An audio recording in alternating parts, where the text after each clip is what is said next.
Welcome back. All right, so we're going to do a redraft. Yes. And it's going to be 2013. I did 2013 once a few years back. This is a redraft of the 2013 draft. And of course, it's 1 through 30, pulling from all the draft picks of that. That's a deep draft, too.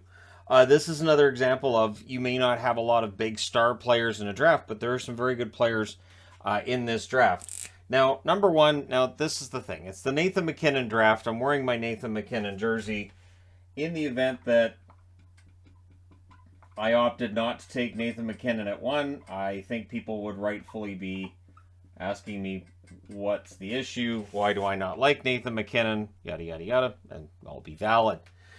And then you get down to Florida. Is this a tough choice? Not really. So for me, the choice at number 2 is simple. And it leaves the order intact. Alexander Barkov was drafted second originally by the Florida Panthers. He goes second again.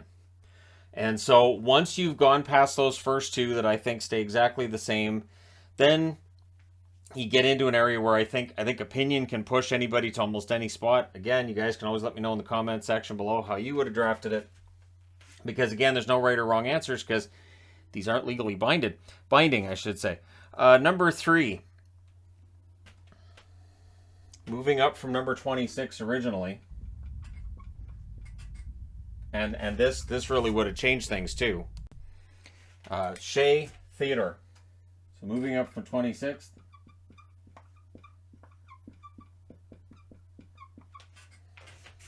So, yep, 26th overall, originally taken by Anaheim. Traded to Vegas in a move that I think if they could go back and do it all over again, they would not have done. Theodore has become one of the better defensemen in the league. Interestingly enough, since Pietrangelo went to Vegas, it feels like some of the hype around Theodore's died off. I don't think Theodore's actually dropped off in his play at all. But again, and I've talked about this in recent videos too, it is easy to be overshadowed by another defenseman on your team. Which brings us to number 4. Originally taken at number 5. You know, it's interesting. Elias Lindholm, I'm going to have taken at number 4. He has gone from middling results to excellent results in the last few years. And if Nashville had taken Lindholm, that could have been that center that they needed and still need, right? Instead, they took Seth Jones. Interestingly enough, I'm going to have Seth Jones go at number 5 instead of number 4. So Seth Jones in my redraft ends up going to the Carolina Hurricanes. Jones gets, I think, a little bit too much in the way of flack from some. I've talked about this in recent videos too. I think Seth Jones is a good defenseman. Would I have him in the top 20 if I did a top 20 defenseman video right now? No. But he is a good defenseman. He's going to be looking to have a bounce back season with Chicago now that that big money contract is kicked in.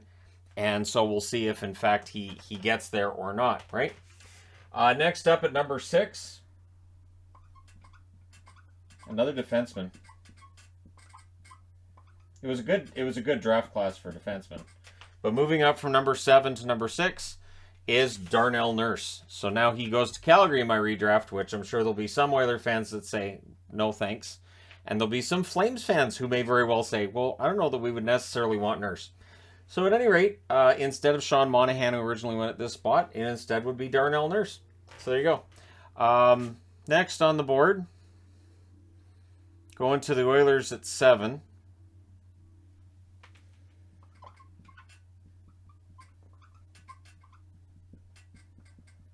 So Bo Horvat was taken at number 9 by the Vancouver Canucks with a pick that they got in exchange for Corey Schneider. And in my redraft, Horvat goes at 7 to the Oilers. So that trade doesn't happen in my redraft. My alternate universe I'm setting up here. Bo Horvat is very good on faceoffs. He's underrated offensively. He's got all the tools you need for a top 2 center. And honestly, he's already been captain in Vancouver for a bit here. I think he's done a good job as captain. And so, yeah, I legit think Bo Horvat belongs at number 7 in this draft. I wouldn't take him higher than that. But, yeah, at 7, I'd take him. At number 8, to Buffalo.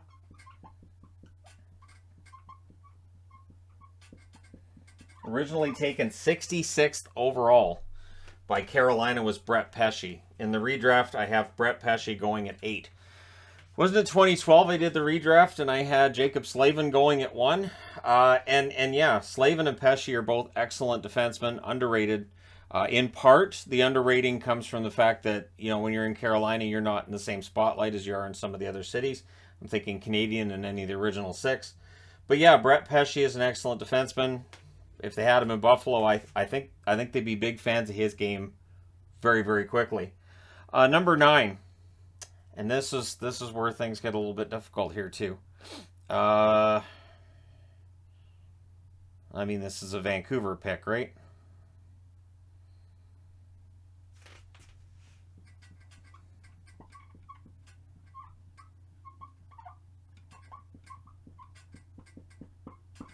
Jake Gensel's shown that he can play. Taken 77th overall.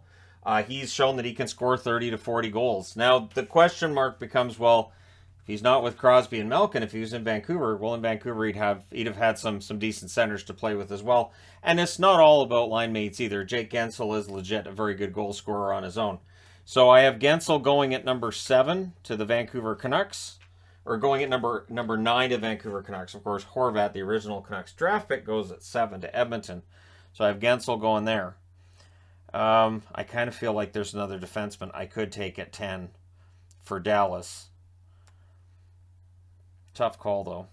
And again, the goals are going to be, the shiny object with a lot of this. And I try not to just look at the goals either. At 10 to Dallas...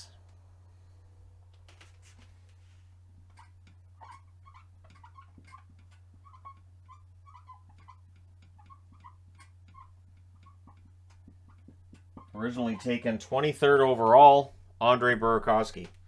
So Burakovsky to the Dallas Stars instead of Nichushkin.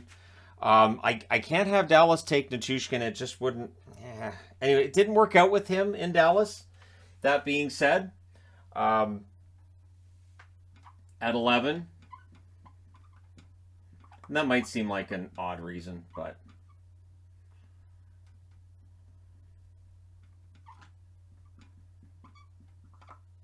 From 10 to 11, I have Nichushkin. Now, Burakovsky, Nichushkin, the difference is very minor. Burakovsky, I think we've already seen that, over multiple seasons, he can score the way that he has. Nichushkin has had one fantastic season. He's built his way up to that.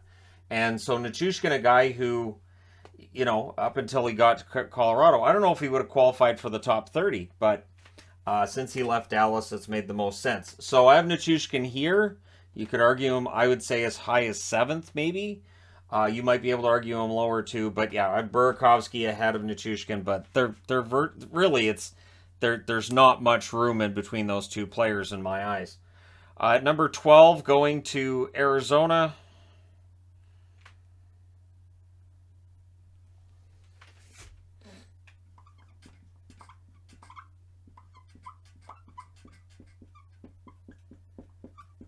Up from number 15, Ryan Pulock to the Arizona Coyotes. Pulock can, and again, he does a little bit of everything out there. Very good defenseman. The tandem of him and Pulock is one of the better defensive tandems in the league. And he's very important, and I think he's underrated at this point. There's a lot of underrated players, I think, based on location, based on the fact that, we're up to 32 teams. That's more and more players you have to keep track of at the same time, so trust me on that one. And I think there are some players that don't get the attention they otherwise would. Number 13.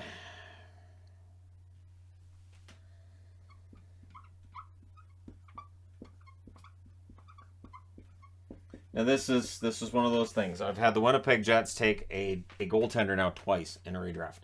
But UC Saros, I can't justify having him lower than 13th. I could, in fact, justify having Saros as high as 7th on this board, maybe 6th, right? Saros has been an excellent goaltender for Nashville. He is a starter in the National Hockey League. Now, you're always going to hear about his height because he's below 6 feet tall. That is completely overblown. UC Saros is a very good goaltender, but the fact that his height is still a constant discussion point tells you just how tough it is for shorter goaltenders. When 5'11" is considered short, that's remarkable. 6 foot for a goaltender is considered to be kind of short too. You want them to be about 6'3" and higher.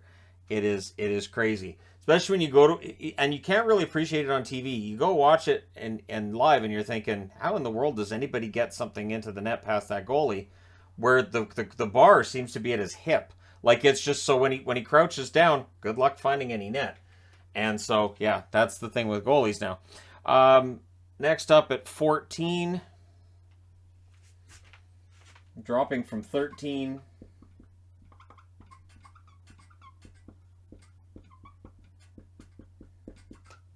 Josh Morrissey. So Morrissey, instead of being with Winnipeg, is with Columbus, which again is kind of weird because looking at and going through this, I was like, well, Morrissey can go to Winnipeg, but no, I would take Saros ahead of Morrissey. But again, it's just for fun. It's all for fun. Number 15.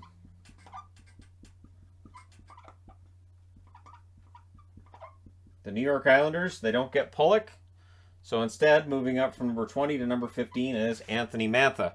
Mantha would be higher on the list if not for injury. Injuries have definitely held Mantha back. If not for injury, Mantha might very well be in the top 10. But in my redraft, I'm taking him at 15. There's always going to be that injury concern, I do believe, with Anthony Mantha. Maybe it changes this year. I remember with Sidney Crosby when we were pretty sure we would always be worried about head injuries, and thankfully, knock on wood, we have not seen that with Crosby really as much over the last decade as we thought we might. So maybe with Mantha, maybe he ends up healthy this year and stays that way. We'll see. But yeah, Mantha I would take at that point. Next on the board,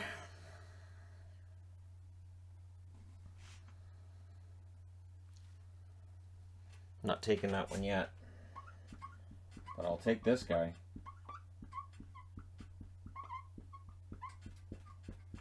Pavel Buchnevich. Buchnevich was originally taken 75th overall. Really good move by the New York Rangers to get him where they got him. Of course, the Rangers moved the player. To me, it looked like they just figured they had a lot of players that played a similar game, and they wanted to change out the way that they were playing, so you get Sammy Blais. It's an expensive price to pay. Buchnevich has been very good for the St. Louis Blues. Really, really solid player, and this is really what shows just how strong this draft class is. We're down to number 16 here, and we're still getting really good players. None of these are guys who aren't top 6 forwards, aren't top 4 defensemen, or in Saros' case, the starting goaltender. So really, really, really solid draft class, this one. Next up,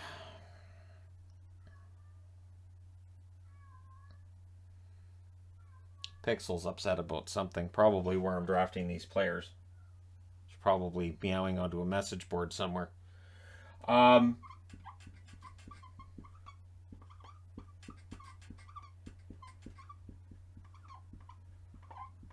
Oliver Bjorkstrand moves up from 89th overall to 17th.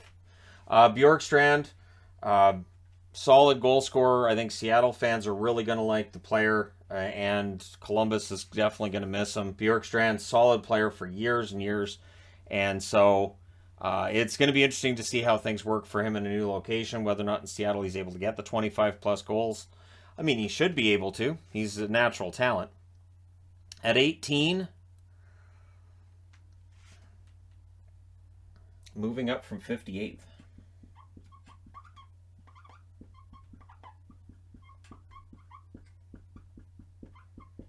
Tyler Bertuzzi.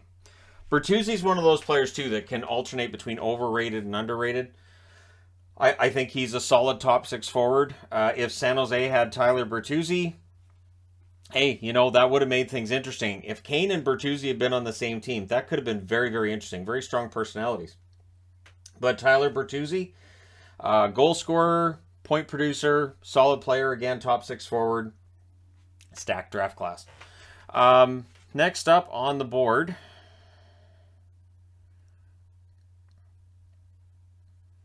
what I want to put, Columbus.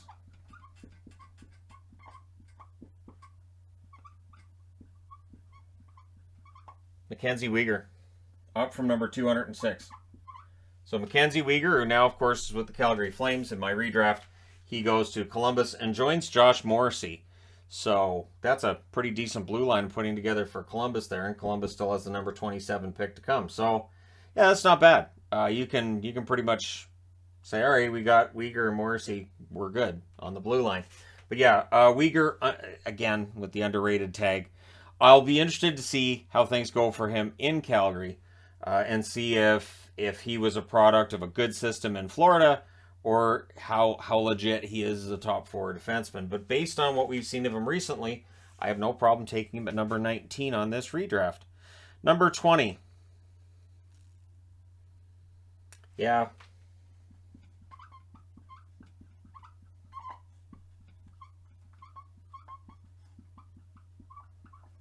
Goaltender Tristan Jarry, the other goaltender. This was not an extremely strong draft with goaltenders. You got UC Saros here. Tristan Jarry originally taken 44th overall. I have him getting taken 20th overall by Detroit. The next goaltender that would have been taken if I'd gone far enough would have been Cal Peterson. Cal Peterson did not make the cut for this list. So, yeah, Jarry I have going at 20. He started the season very, very well for Pittsburgh. There was talks about Hart and Vezina. And then it tailed off a bit in the second half of the season. Of course, there were injuries, and then Pittsburgh's down to the number 3 in the playoffs. But Jarry still, I thought, had a nice bounce back year after the rough playoff series against the Islanders the year before. So I'll still take him at 20, which means at 21, going to the Toronto Maple Leafs.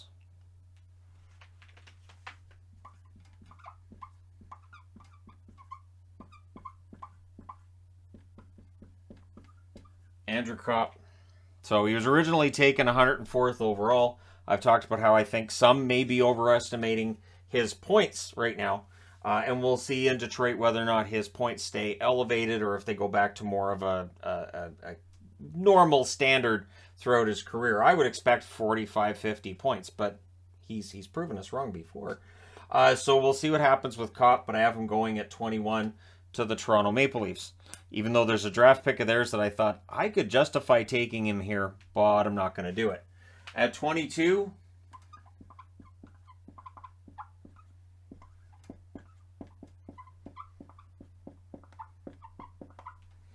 Rasmus Ristolainen, originally taken 8th overall. He's coming off of a rough year in Philadelphia. That being said, I think a lot of players are coming off of rough years in Philadelphia. Of course, they re-signed him too. So it's another case, and it's interesting because you got Seth Jones, Darnell Nurse, Rasmus Ristolainen, all from this draft class, and all of them having signed contracts that people feel are a little bit high, and that the term might be a little bit crazy. And so there's 3 defensemen on this board who will be trying to prove, hey, I got a contract, I earned it, and I deserve every cent of it. So that should incentivize the players to have those bounce back years. But I still... with Ristolainen at 22, that's likely lower than he would have been the last time I did this. But hey, things change, right? Next time I do this would be about 2, 3, 4 years down the road. I'll be different then too. All right, so Ristolainen's off. Next up,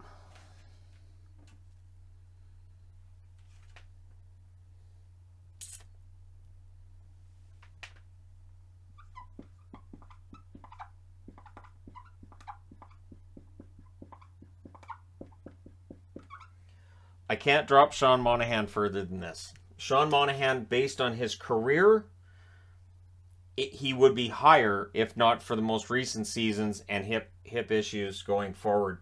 But hopefully he's healthy. He can play for Montreal this year, and he can have that bounce back. Sean Monahan, again, up until a couple of years ago, he would have been right over here. Monahan with Lindholm. Was Monahan, Lindholm, and Gaudreau, right? And it was really, honestly, Monahan at his peak was quite good. And so, yeah, I can't justify dropping him below 23, where we have originally taken at 23 was Burakovsky, who goes here. And yeah, so Monahan ends up at 23 instead. So, yeah. And it is too bad. And I really do genuinely hope Monahan has that comeback season. Next on the board, to the Canucks.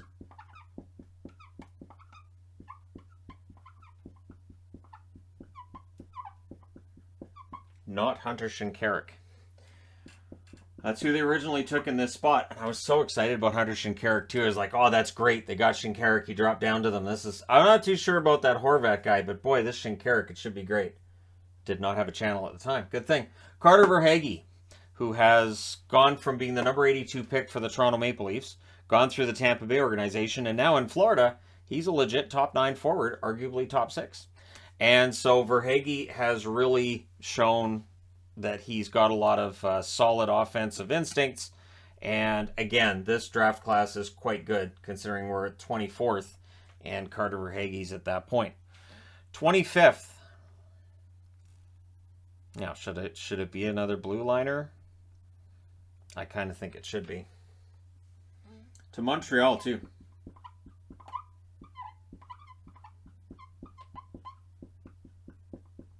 Moving up from number 110 in the draft, Ryan Graves goes to the Montreal Canadiens. Ryan Graves, kind of forgotten, I think, over the past year. I don't hear much about Graves, but honestly, I thought he played well. New Jersey, right? So, yeah, I thought Graves played well, and we'll see this coming season how he follows that up and all that fun stuff. But again, this is a top 4 defenseman. This is the 25th spot in this draft. So even when a draft isn't that star-studded, and you can see, Barkov, McKinnon, Theodore, and then in terms of just star power and big names, it does tail off a bit, but this is a really, really strong draft. That's why when I was looking over which drafts I still had to do, and I looked at this draft in particular, I said, that's a stacked draft. Got to do that one. All right, next up to Anaheim. Why not take another Ryan? Right?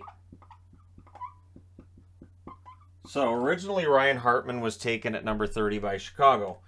He had really found his game over the last, I'll say, year and a half. Kirill Kaprizov has fantastic chemistry with Zuccarello and with Hartman. And so if that continues into this season, Hartman could score 25, 30 goals, get into the 55, 60 point range, just by virtue of, hey, so I've got Kirill on my line. So yeah, Hartman had a very good year. I was very impressed with him. Just his overall game, it felt like elevated. Kirill does that for guys. It really is impressive to watch. Next on the board, as we're down to the final 4. So let's take a look here. Take a good long look.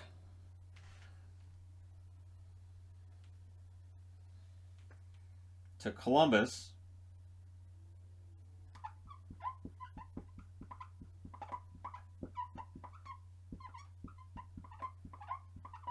Hey, look, a guy who was originally taken by Columbus anyways. Originally taken 14th overall, now playing in Seattle, of course, Alexander Wenberg. So, Wenberg, good player, can score you 20 goals, has his up seasons, his down seasons. I have him going at number 27 overall in this draft. Number 28.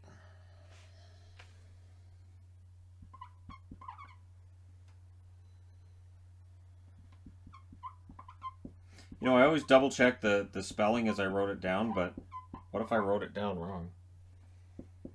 Okay. Arturi Lehkonen, originally drafted 55th, this time around drafted 28th by the Calgary Flames. So I have the Flames taking Nurse, Ristolainen, and Lehkonen. Not bad. Couple of Finns in there too, so there you go. Arturi Lehkonen at 28. He had that run with Colorado, Stanley Cup ring. He has scored game winners and overtime to send teams to Stanley Cup finals back-to-back years.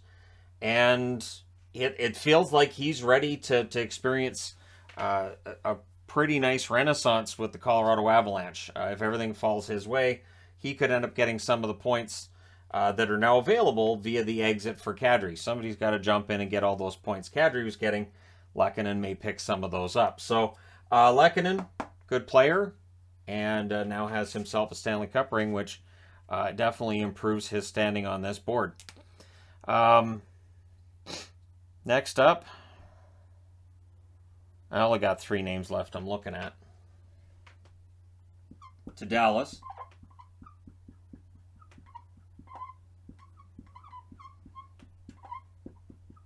Huge drop for Jonathan Drouin.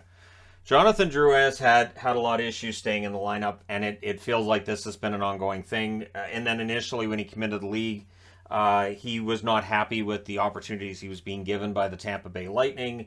and it was just kind of a messy divorce between himself and the Lightning.